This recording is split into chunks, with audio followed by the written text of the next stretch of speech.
উপজেলা পরিষদ স্থাপিত হয়েছে 2009 সনে। অর্থাৎ এই উপজেলা পরিষদকে নিয়ে আজকে হচ্ছে নির্বাচনী প্রচারণা। কে বসতে যাচ্ছেন এই মসনদে, এই উপজেলা পরিষদের মসনদে এই চেয়ারে কে বসতে যাচ্ছেন এই নিয়ে চলছে হচ্ছে কারাকারি ভোটের যুদ্ধ যেটা শুরু হয়েছে। সেটা এখানে বসবেন হচ্ছে 3 জন, একজন হচ্ছে উপজেলা চেয়ারম্যান, আরেকজন হচ্ছে উপজেলা ভাইস চেয়ারম্যান এবং আরেকজন হচ্ছে উপজেলা মহিলা ভাইস চেয়ারম্যান।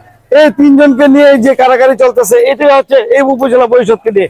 এই উপজেলা পরিষদে যারা আসবেন তারা যেন বিবেক বুদ্ধি খাটিয়ে যেন বাংলাদেশ ব্রাহ্মণবাড়িয়া সদর উপজেলাটাকে দেলে সাজিয়ে নতুন করে নতুন আঙ্গিকে যেন তারা নিতে পারেন, এমনটি আমাদের হচ্ছে এখানকার লোকজনের প্রত্যাশা। একটু আসেন দেখি লোকজনের কাছে একটু জানতে চাই আপনাদের প্রত্যাশা কেমন, এখানকে যারা আসবেন জয়ী হয়ে তাদের কাছে আপনাদের চাহিদা কেমন, প্রত্যাশা কেমন? অনেক ভালো।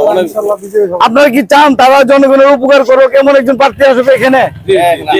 এখানকার স্থানীয় লোকজনের দাবি একটাই, আপনারা বুঝতে পারছেন যে এখানে যারা আসবেন যারা বসবেন তারা যেন এলাকার লোকজনের কাছে দেখভাল করেন, এমনটি হচ্ছে এখানকার লোকজনের একটা দাবি। সেই দাবিটা যেন পূরণ হয় এমনটি আশা করছি।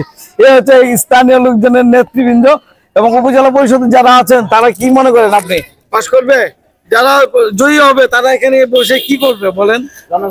জনগণের অবশ্যই আমাদের উপজেলা পরিষদের অনেক দাবি দেওয়া আছে, অনেক যেটা আমাদের নেতা মোবাইদুল মাননীয় মন্ত্রী মহোদয়ের সাথে সমন্বয় করে উপজেলা যে নেতৃত্ব আসবে সে অবশ্যই আমাদের জনগণের কল্যাণে উপজেলা যেভাবে ভালো হয় সেভাবে কাজ করবে বলে আমি আশা করি। ধন্যবাদ। সুন্দর একটি কথা বলেছেন, সেটা হচ্ছে স্থানীয় এমপি মহোদয়ের সঙ্গে সমন্বয় রেখে আসলে কাজগুলো সবগুলো করতে হবে। যেহেতু স্থানীয় পরিষদ স্থানীয় নির্বাচন, এই স্থানীয় নির্বাচনে উপজেলা পরিষদ এবং এমপি মহোদয় এবং যারা আছেন উপরে ঊর্ধ্বতন কর্মকর্তা তাদের সাথে কোঅপারেটিভ করে সমন্বয় করে হচ্ছে এখানকার যিনি বসবেন তাকে হয়তো এলাকার উন্নয়নের কাজে এগিয়ে যেতে হবে, এমনটি আশা করছি আজকের মতো এখানে। আর যারা আছেন এখানে স্থানীয় লোকজন একজন পেয়েছি, সাবেক কি বলেন আপনার পরিচয় দেন। আমার নাম মোহাম্মদ মাসুদুর রহমান ওয়াসিম। আজকে নির্বাচনে ভোট দেওয়ার জন্য আসছে আর কি। উপজেলা নির্বাচন অনুষ্ঠিত হচ্ছে। যারা এই পরিষদে যারা বসবেন তাদের কাছে আপনাদের প্রত্যাশাটা কি? তাদের কাছে আমাদের প্রত্যাশা, আমরা যেহেতু পৌরসভার বাসিন্দা, আমরা পৌরসভা নাগরিক, উপজেলার সাথে সমন্বয় করে আমাদের যাতে উন্নয়নমূলক কাজে তারা অবদান রাখে বা আমাদেরকে সচেষ্ট রাখেন সে আপনি আশাই রাখে তাদের কাছ থেকে। মনে কিছু বলতেছেন? জি, খুব সুন্দর শান্তশিষ্ট পরিবেশে ভোট হচ্ছে। ভোটারদের উপস্থিতি খুব আশানুরূপ, সবাই ভোট দিতেছে, কোনো সমস্যা নাই। তোমার কি প্রত্যাশা? এই স্থানীয় আমার প্রত্যাশা এটাই এবং যিনি আসবেন উনি আমাদের যাতে সব কাজে আসে, সহযোগিতা করে আমাদেরকে। হ্যাঁ, এটাই আমাদের প্রত্যাশা।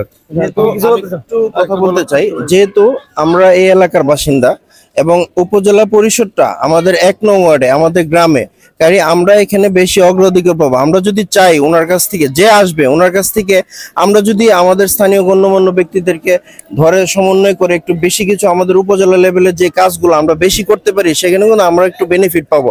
সে ব্যাপারেও সংশ্লিষ্ট কর্তৃপক্ষ, এলাকার জনগণ, এলাকার যারা চেয়ারম্যান বা এলাকার যারা কাউন্সিলর আছে তার কাছে আমরা কিন্তু এই দাবিটা রাখি এবং উপজেলা পরিষদ থেকে আমরা বেশি অগ্রাধিকার দাবি রাখি। এটা তো ধন্যবাদ।